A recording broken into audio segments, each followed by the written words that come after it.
Oi, gente, tudo bem? Hoje é dia 17 de novembro, estamos aqui para falar um pouquinho sobre o mercado, já que ele está bastante instável, ele tem estado estável nesses últimos dias.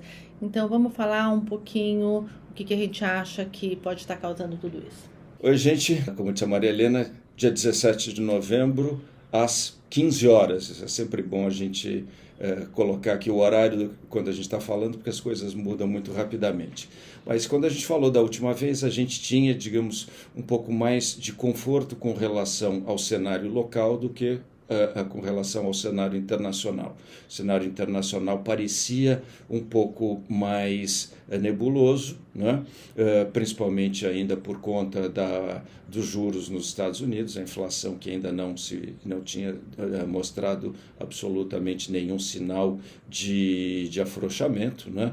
E algumas outras características também com relação ainda à guerra, à recessão e fatores que envolvem tanto a parte de geopolítica como também a parte econômica, né?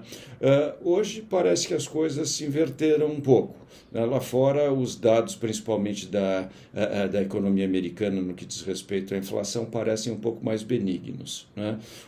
Tanto o CPI, que é o índice de preços ao consumidor, como também o PPI, que é o índice de preço ao produtor, saíram melhores do que o mercado estava esperando, né? Esses são dois índices de inflação. Dois índices de inflação importantes, são aqueles, talvez não sejam os mais observados pelos técnicos, mas são aqueles que envolvem, digamos assim, as cadeias de produção, tanto no varejo como no atacado, né? E ambos saíram com a inflação mais baixa do que se esperava, principalmente no núcleo do índice, que é aquele núcleo que tira do cálculo tanto energia como alimentos, que são itens mais sazonais e que esses sim variam com mais frequência, mas o núcleo do índice se mostrou mais benigno do que estava se esperando, então por conta disso já começam-se a refazer estimativas de altas de juros nos Estados Unidos e de uma possibilidade talvez mais precoce de redução dos juros, o que poderia fazer com que houvesse, né, que se evitasse uma recessão, coisas assim como que já estavam, digamos, no preço dos ativos.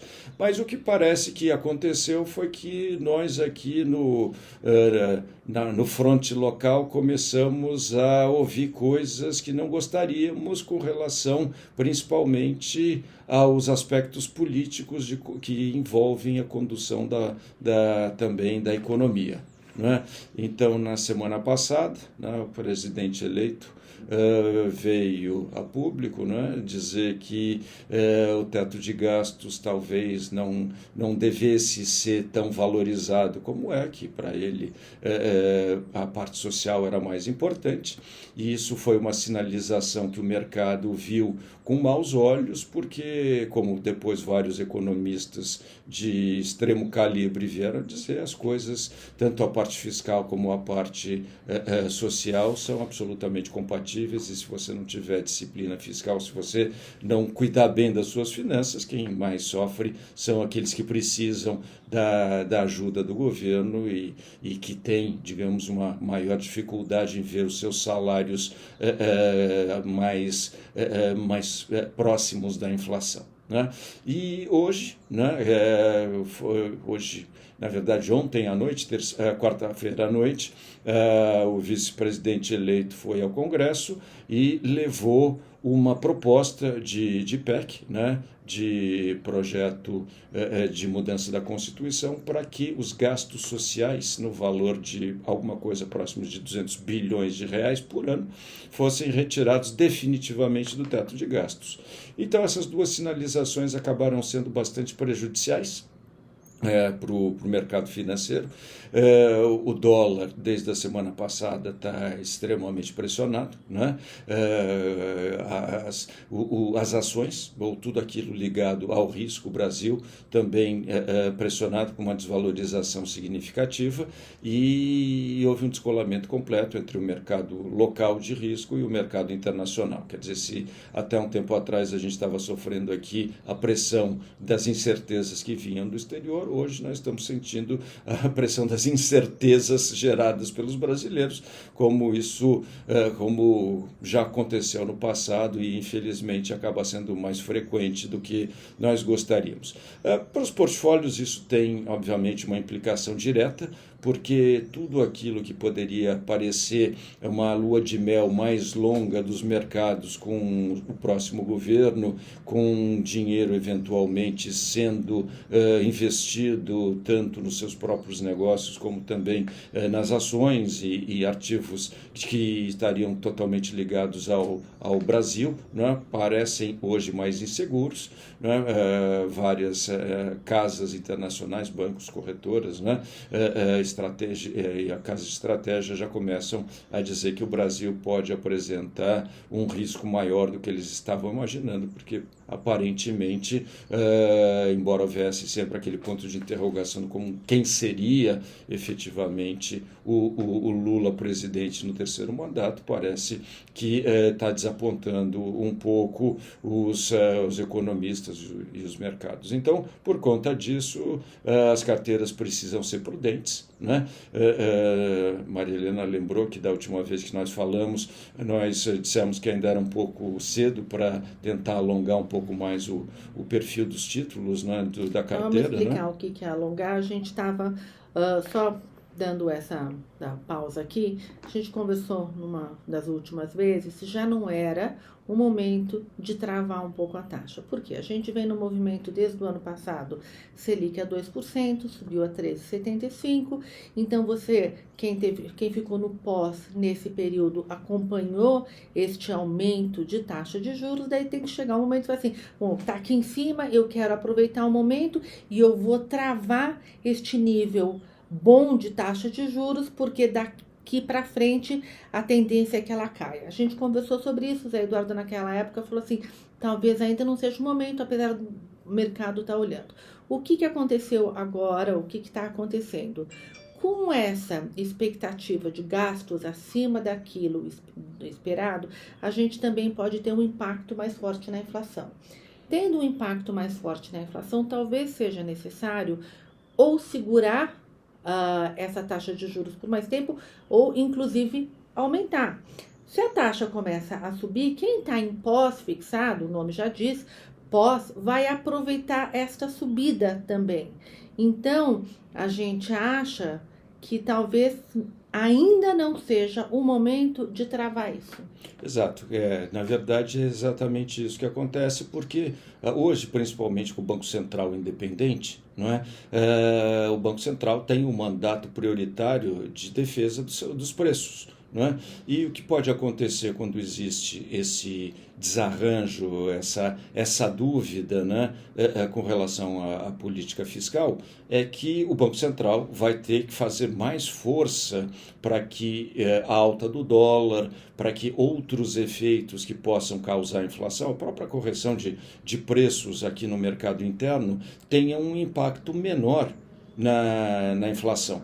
E esse, infelizmente, é sempre através da redução do consumo. Então, se aumenta os juros, o aumento dos juros acaba fazendo com que o crédito, de uma forma geral, esteja mais difícil. Então, para comprar desde imóveis até eletrodomésticos, os preços sobem por causa justamente do repasse dos juros, não é? Os investimentos acabam sendo adiados, porque justamente as altas taxas de juros impedem o interesse do empresário em assumir o risco de investimentos de longo prazo. Isso também faz com que se construa menos, com que se crie menos impostos, ou mesmo os empregos, e que isso então também tem um efeito de redutor importante da economia. Então, se ficar mais claro que, de fato, o governo vai ter esse perfil mais gastador, né, muito provavelmente a gente vai começar a ver estatísticas importantes sendo reestimadas. Né? A gente vai ver, talvez, um dólar mais alto, juros mais altos e crescimento menor. Tudo aquilo que a gente não gostaria de ver. Mas, enfim, quer dizer, são decisões políticas que o mercado simplesmente se ajusta a ela. O que vai acontecer é assim, como disse a Maria Helena, vamos adotar uma postura mais prudente. Essa postura mais prudente é carregar ainda títulos mais pós-fixados, né? Por mais tempo, até vermos efetivamente quem ganha essa briga e mostrar também que talvez algum investimento em moeda internacional volte a fazer sentido, principalmente porque parecem mudar os patamares em função do risco. Como é que isso pode ser mudado? Desde que o governo pense bem no que fez e sinalize, até com indicação do novo ministério, gente mais comprometida com disciplina fiscal, com menor gastança, né? Eu acho que isso é importante a gente pensar no que a gente tem que ficar de olho. O dólar hoje, ele mostra aquilo que a gente sempre fala. Ele é o ativo para onde você corre quando você está indeciso. Então, a gente até já recebeu mensagens de várias mulheres, né? Eu tenho que comprar dólar, quer dizer, é o primeiro momento. Por quê? Porque é onde você tem segurança. Esse é um ponto. Aqui no Brasil, a gente está vendo, por enquanto, equipes de transição. A gente não tem ainda muito bem ou nada bem indicado quem de fato vai conduzir, quem que vai ser a equipe do Lula. Se as equipes de transição que estão sendo montadas indicarem de fato quem que ele vai colocar lá, talvez o mercado não goste muito. Acho que é isso que o mercado está falando. Se ele estiver colocando estas equipes aqui, mas na hora de colocar no ministério pessoas mais firmes com este tipo de ponto de vista, a gente pode ter um alívio do mercado. Então, a gente tem que ficar de olho nesses próximos, 45 dias, menos, né? Porque ele vai anunciar isso antes, mas a gente tem que ficar de olho nisso. Dito isso, lógico que ficar num título pós-fixado a 13,75 não é de todo mal. Não, 13,75 e se houver de fato essa permanência, ou por mais tempo, ou eventualmente até um pico maior, porque se houver de fato essa manutenção da política fiscal mais frouxa, certamente a gente vai ver o Banco Central medir forças com o governo. Né? Então vai ver quem é mais forte. Se o Banco Central eleva os juros, o governo para de gastar, o governo passa de gastar para o Banco Central reduzir os juros. Então, é tudo aquilo que a gente não gostaria de ver, justamente porque quanto mais previsível e mais racional, mais estável for o ambiente, melhor para todo mundo. Eu tenho mais uma pergunta para você. Já que você falou que lá fora a inflação começou a dar sinais de estar cedendo, estar reagindo ao aumento da taxa de juros, e a gente viu um ano de 2022 muito difícil para investimentos no exterior, você acha que já está na hora de começar a procurar oportunidade lá fora? Eu acho que se você pensar no dólar ou em qualquer moeda forte como sendo uma forma de você reduzir o risco do Brasil, pode ser que seja interessante, dependendo de qual é a participação da moeda internacional na sua carteira hoje. Né?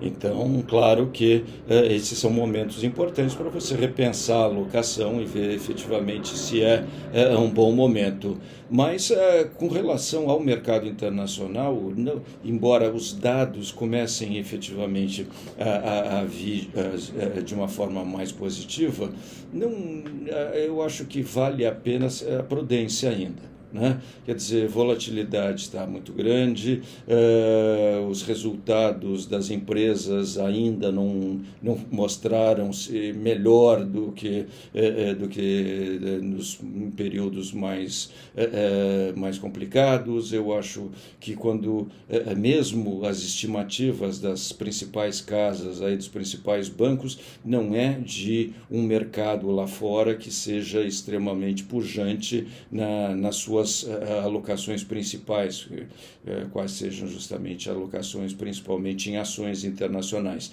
os juros internacionais começam a ficar num patamar mais interessante, sem dúvida nenhuma, mas eu não acho que isso seja talvez suficiente para que se induza um investimento no exterior com a premissa de que a situação lá sustentadamente está melhorando, né? Então, sim, há uma possibilidade de você reduzir o risco Brasil, mas pensando, digamos assim, em aproveitar a oportunidade de uma recuperação mais forte dos mercados lá fora, eu acho que ainda é um pouco prematuro. Então, tá bom. Então, vamos monitorando, estamos com taxas de juros altas, então dá para ficar quietinho, sem fazer muita loucura. E boa sorte para todos nós, não é assim que agora se fala? Exatamente. Então, tá bom, gente. Beijo. Tchau, tchau. Tchau, tchau.